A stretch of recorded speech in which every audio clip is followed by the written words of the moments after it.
കോഴിക്കോട് വണ്ടിപ്പേട്ടയിലെ പ്രസവരക്ഷാ കേന്ദ്രത്തിലുണ്ടായ തീപിടുത്തത്തിൽ ലക്ഷക്കണക്കിന് രൂപയുടെ നാശനഷ്ടം. തീപിടുത്തമുണ്ടായപ്പോൾ തന്നെ രോഗികളെ മാറ്റാൻ കഴിഞ്ഞതിനാൽ ആളപായം ഒഴിവായി.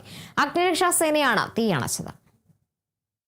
ഇന്ന് രാവിലെ 6:30 കോഴിക്കോട് വണ്ടിത്താവളത്തിലെ എനിക്ക് തൊട്ട് പിറകിൽ നിൽക്കുന്ന ഈ സ്വകാര്യ പ്രസവരക്ഷാ കേന്ദ്രത്തിൽ തീപിടുത്തമുണ്ടായത്. ഇതിൻ്റെ 1-ാം നിലയിലാണ് തീ പിടിച്ചത്. ഇത് 1-ാം നില നമുക്കിപ്പോൾ ദൃശ്യങ്ങളിൽ നിന്ന് കാണാം. പൂർണ്ണമായിട്ടും കത്തി നശിച്ചിരിക്കുന്ന ഒരു അവസ്ഥയിലാണ്. ചില്ലുകളെല്ലാം തന്നെ പൊട്ടിത്തെറിക്കുകയും ചെയ്തിട്ടുണ്ട്. 3 നിലകളും ഈ ചില്ലുകൾ കൊണ്ട് ആണ് ഇത് ഈ നിലകളുടെ ഒരു സംരക്ഷണ കവചം തീർത്തിരിക്കുന്നത്. അതുകൊണ്ട് തന്നെ ഈ തീപിടുത്തമുണ്ടായ ഘട്ടത്തിൽ തന്നെ ഇത് പൊട്ടിത്തെറിക്കുന്ന ഒരു സാഹചര്യമുണ്ടായി. ഇതിൻ്റെ മറ്റ് സാധന സാമഗ്രികളൊക്കെ പൂർണ്ണമായും കത്തി നശിക്കുന്ന ഒരു സ്ഥിതിയുണ്ടായി.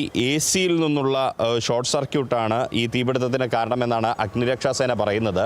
ഇവിടെ ഉണ്ടായിരുന്ന ആശുപത്രി അധികൃതർ ആ സമയത്ത് തന്നെ ഈ അപകടം നടക്കുന്ന സമയത്ത് 17 സ്ത്രീകളും അവരുടെ കൂട്ടിരിപ്പുകാരും ഉണ്ടായിരുന്നു എന്നാണ് അഗ്നിരക്ഷാസേന നൽകുന്ന വിവരം. ഈ ആശുപത്രി അധികൃതരുടെ സംയോജിതമായ ഇടപെടലിലൂടെ അവരെല്ലാം തന്നെ പുറത്തിറക്കാൻ സാധിച്ചു. അവരെല്ലാം തന്നെ അതുകൊണ്ട് തന്നെ ആളപായം ഉണ്ടായില്ല എന്നത് മാത്രമാണ് ഒരു ആശ്വാസകരമായി പറയാവുന്ന ഒരു കാര്യം.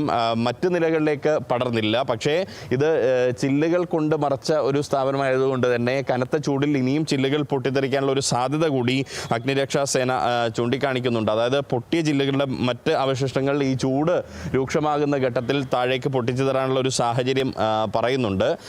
ഈ 1-ാം നിലയുടെ പൂർണ്ണമായും 3 നിലകളുടെ താഴത്തെ നില പൂർണ്ണമായും കത്തി നശിച്ചിട്ടുണ്ട്. കൂടാതെ ഇവിടെ താഴത്തെ നിലയിൽ ഉണ്ടായിട്ടുള്ള ഒരു സ്കൂട്ടറും ഈ തീപിടുത്തത്തിൽ കത്തി നശിച്ചിട്ടുണ്ട്. താഴത്തെ നിലയ്ക്ക് അരികിലായി നിർത്തിയിട്ട ഒരു സ്കൂട്ടറാണ് കത്തി നശിച്ചിരിക്കുന്നത്.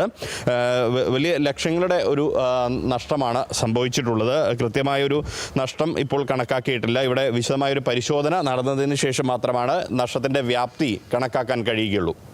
ക്യാമറ പേഴ്സൺ റിഷാദ് ടെക്കിക്കൊപ്പം Riyas KMR, Kerala vision news, Kozhikode.